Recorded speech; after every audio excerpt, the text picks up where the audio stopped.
Well, welcome back to segment 5 of this. And I just want to bring into this, Vincent, about AI in culture, given, you've graduated recently from Cambridge University, and organizational culture and business ethics, of course, is an area that I'm very passionate about. And I just want to ask you, how do you think AI might affect the culture of an organization? That's very interesting. There is reports, and you see it more and more, about people who get so involved with the AI that it becomes like a friend, if you like, and they take advice from it, and the AI tells them to do things, they do it, and all that stuff. It's a real danger. But this is where I suppose the organizational culture, or organizational intelligence, let's say, we're talking about artificial intelligence, but we should also be looking towards an organizational intelligence, that the culture is such that AI becomes a useful tool and not something that drives a person beyond who they actually are and outside of their own personality, Yes. Now, one of the challenges I had in the research that I was doing was to try and ascribe the role of AI in the learning process. And that's not too different from looking at AI in the organizational process. Yeah.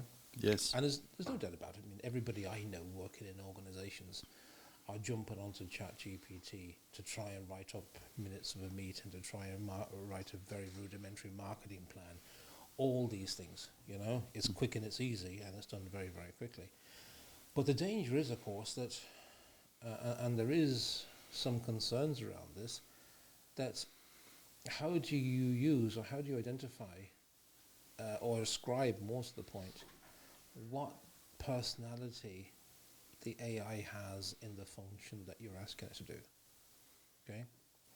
And that's a difficult one, because the personality, if I want to use that term, mightn't be the right term, but it's the best one I could think of. It's central to what you input and then how you use the output, okay? So what's its function here, all right? So if you have a lot of employees in a company that defaults automatically to AI for whatever they need, whatever information they need. And now, as it turns out, that ChatGPT is beginning to overtake Google when it comes to using or searching the internet.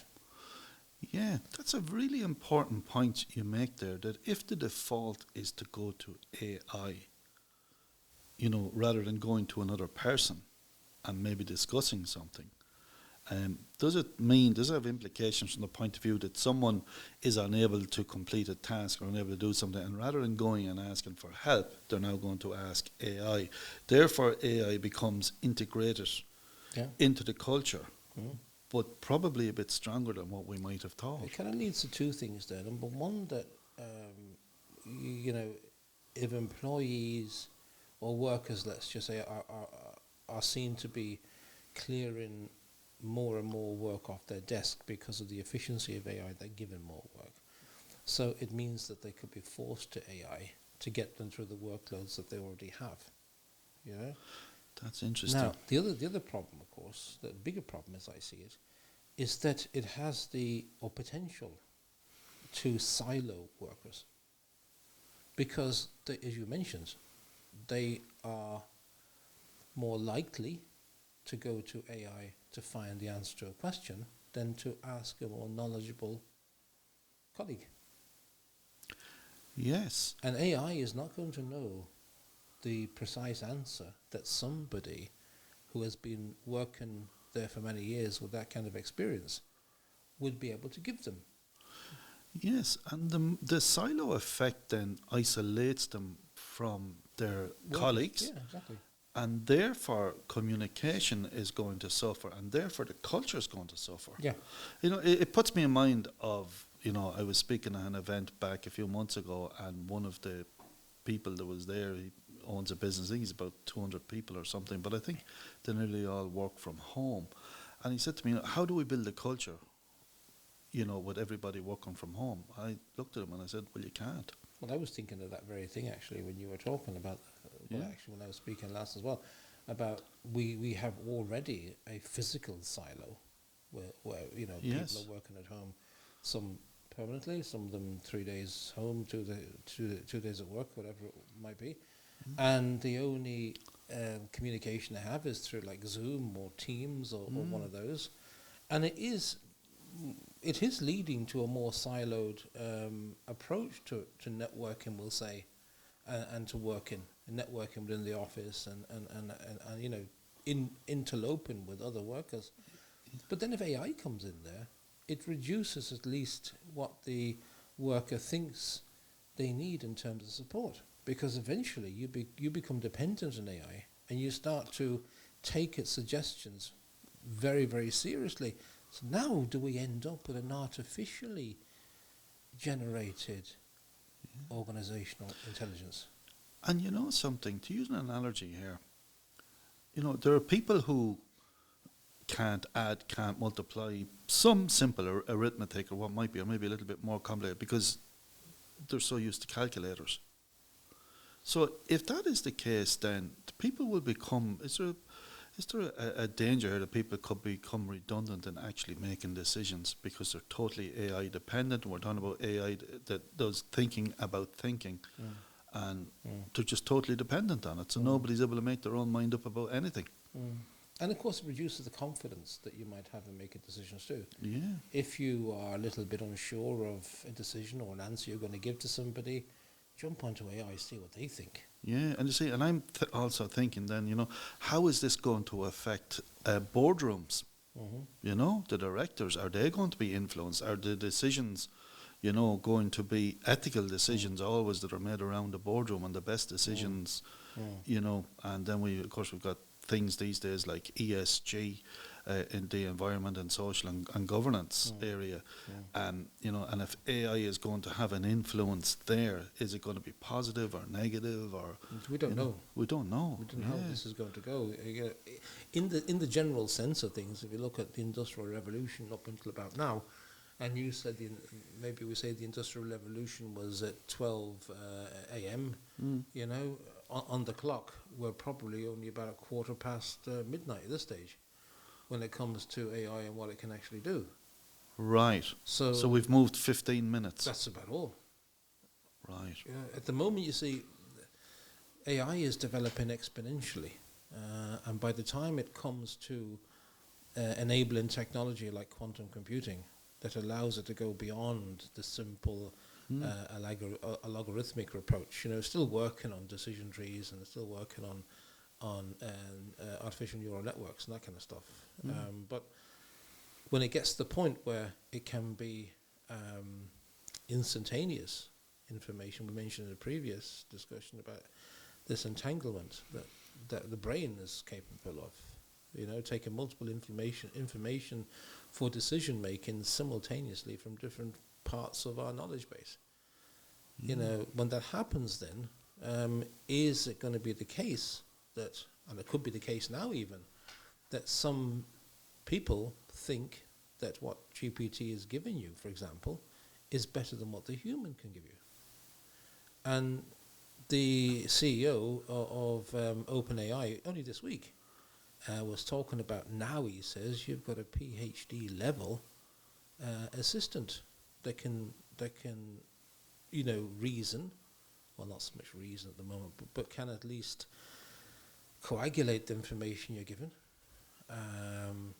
and then bring it all back together again at the level of understanding and synthesis of a PhD level person. That's frightening in some respects. It is. And the sound bites we're getting out of these AI, what happens, of course, is now that we'll get sound bites from OpenAI this week, and then we'll have Google with Gemini or come out with something that they reckon is as good, if not better, and the whole thing just keeps going on and on and on. But the fact now that Sam Altman, I think his name is Altman, the OpenAI CEO, emphasized over and over and over again is now your OpenAI assistant is essentially employing employing a specialist PhD person in whatever subject you're engaging with on AI. Right. Yeah, and it's how that is used, which brings me on to my next question. So ethics in AI is unquestionably an area where directors, boards and organizations as a whole not only need to give consideration to, but also think about what actually happens in the workplace. So how can organizations best prepare to prevent their AI from being used unethically? Because, there can be prejudices set in AI, as we know. And how do organizations prevent that? Yeah, if we go back to the very beginning in 2021, was it? Was it 2023 when the first OpenAI ChatGPT-3 appeared on the scene, and at the time there was a great deal of concern about the inherent biases within it, because majority of the information that it was programmed with was from books and from the web and from mostly the contributions of white people, right, as opposed to any other ethnicities. So therefore, and male, of course. So therefore, answers that GPT was given would be more likely to be biased from that perspective. Now, that's less now, okay, because not only has hallucinations gone down, but also every time you put a keystroke into ChatGPT, it's learning from you. It's learning. But right? it would also be learning your biases and prejudices, would it not? It would, of course, but if you look at all the biases and prejudices of everybody, surely they have to balance out at some stage. Some people are for this and some people are for that, so that wouldn't concern me that much. But in answer to your question, it's not an easy answer as I see it, because at what point we'll say, and again we're going back to the next, rather use a pun, the quantum leap, we'll say, for the next level where it can maybe develop a level of consciousness itself, where it can make its own decisions, not based on the inputs you're given, but on its own consciousness, And that goes into a total different realm. That now becomes beyond science fiction. It now becomes like decision making and by itself. It's already thinking about thinking now, and anyone who uses ChatGPT 5 recently can probably be forgiven to be a little bit frustrated by it, because what used to be a simple question before and a delivery out of 4.5 now seems to need another question, and more clarification, and you get down to the end to coin a phrase, just do it. But it's thinking clearly about what you're saying and analysing more what you're saying. So there is a move here where it's becoming a little bit more sort of, I would say, opinionated. A little bit is developing a personality a bit more. So whether that would influence ethics in the future, it's hard to see that it wouldn't. Right. So I suppose from the board of directors' point of view, the business owner, the CEO's point of view, is the sort of need to observe this as it goes along and see what's happening and what's not happening, and our best practices been followed, and is it ethical, and is it keeping within the confines of the law? Again, you have organisations now under pressure, for performance, for results, for metrics, KPIs, and as anybody knows, when they're busy, if there's a shortcut to take that's not going to be damaging, they'll take it. Well, I mean, we do know of shortcuts that have been taken as well that have been very damaging, and where it's cost people their lives, and that, Yeah, absolutely. And that is, so do you see this AI as it evolves putting more pressure on people? I think so, yeah. I think it'll put more pressure on people to deliver more in less time. Right. So it's a progressive thing. It's almost like a law of unintended consequences. Right. Where it depends on who you are. Let's just say somebody who is in a rather mundane job that just takes a lot of repetitive work. GPT can be helpful. Analyze a spreadsheet, summarize a document, whatever it might be. But then you get through it more, right? Yeah. So therefore more is expected from you. Yeah. So this law of unintended consequences is that GPT was brought in to be an assistant to make your life easier. In fact, could make it worse because Yeah. you're expected to do more and more and more and more and more. I remember back in the 80s, sometimes someone might get a statement and it's shown that they owed more money than they actually owed, and the rep or the company might say, oh, don't mind that, that's the computer, so they would blame the computer, but when the reality was the computer was only putting out what was put into it. Yeah. Is there a risk that, things might go wrong and that companies or managers or whoever will say they'll start blaming the AI within the organisation for things? Possibly. Yeah.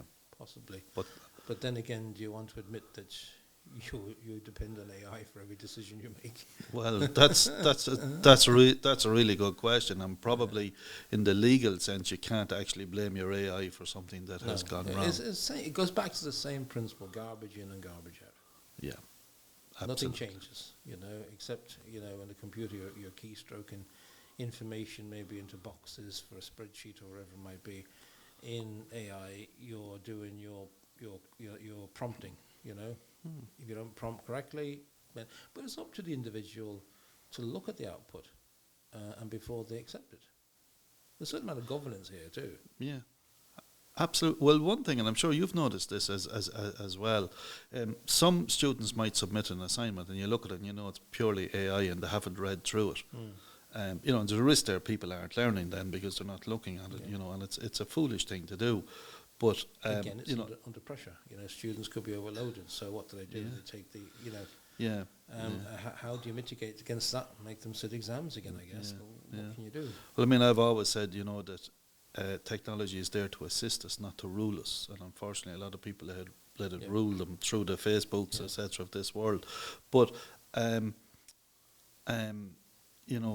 by all means, use AI to help you with an assignment or whatever, but you need to go through it, whatever. I think that when it comes to culture, etc., and that, if there's a policy been written by AI or whatever, you really have to go through and think about this. What are the consequences of doing something, not doing something, whatever, how will it affect people? It can be very useful to kickstart, and then, if you like, give you the skeleton of what you need to do. But you need to be able to go back to the human in the middle again.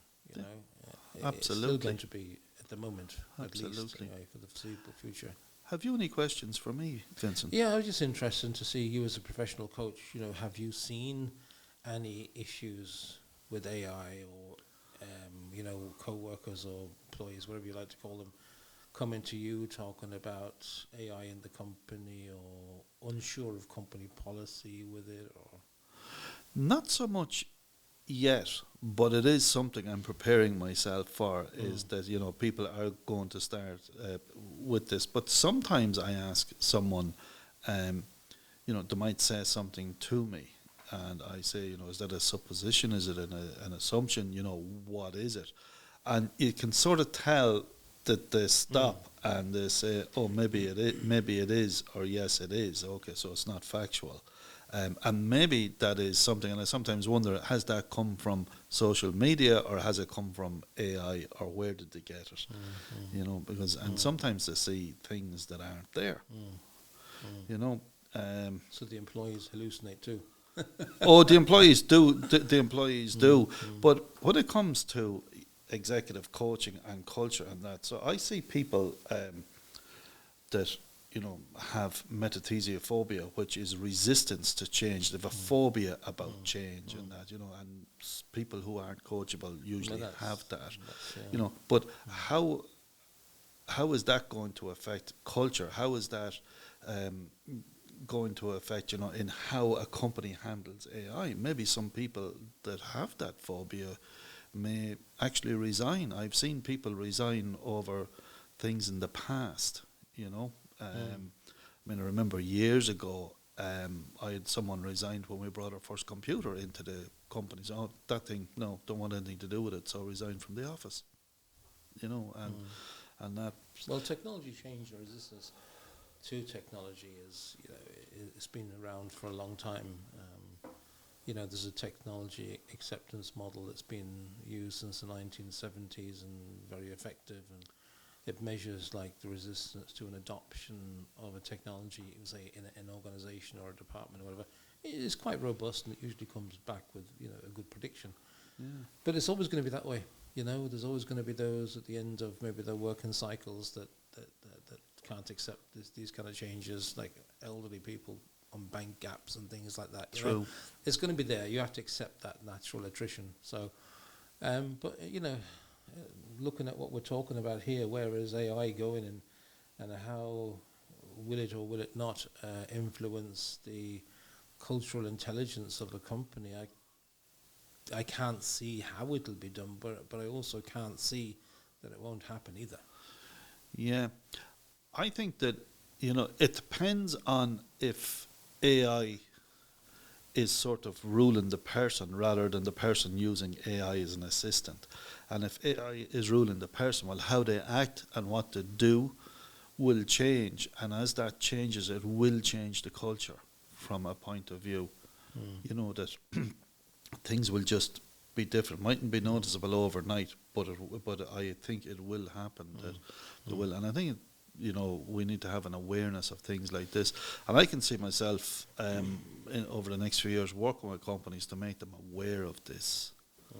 Yeah, having an AI action plan in place. Yeah, because I mean, like CEOs, if a CEO, for instance, is totally influenced by AI, well, whilst there are positives, there may also be negatives. Well, of course, there's always going to be person-to-person type companies like service companies, travel companies, and stuff. AI may be behind the scenes in terms of a technology enabler for planning routes, timetables, whatever it might be. But you're always going to have the person-to-person contact that's hopefully going to be above all that. Well, hopefully, yeah, because the thing about it is, that when people are working in the same room or office or whatever, they can actually have each other to talk about, how would you deal with this or that or whatever, and it's building up that their social skills as well, because one of the things that could happen, and you mentioned silos earlier, is that people begin to lose their social skills. Absolutely, they become reliant on the computer. Yeah. And in fact, as I mentioned earlier, there are well-known cases of people who have become so dependent on AI, they've asked them for help with their emotions and almost treats them like a real person. Yeah.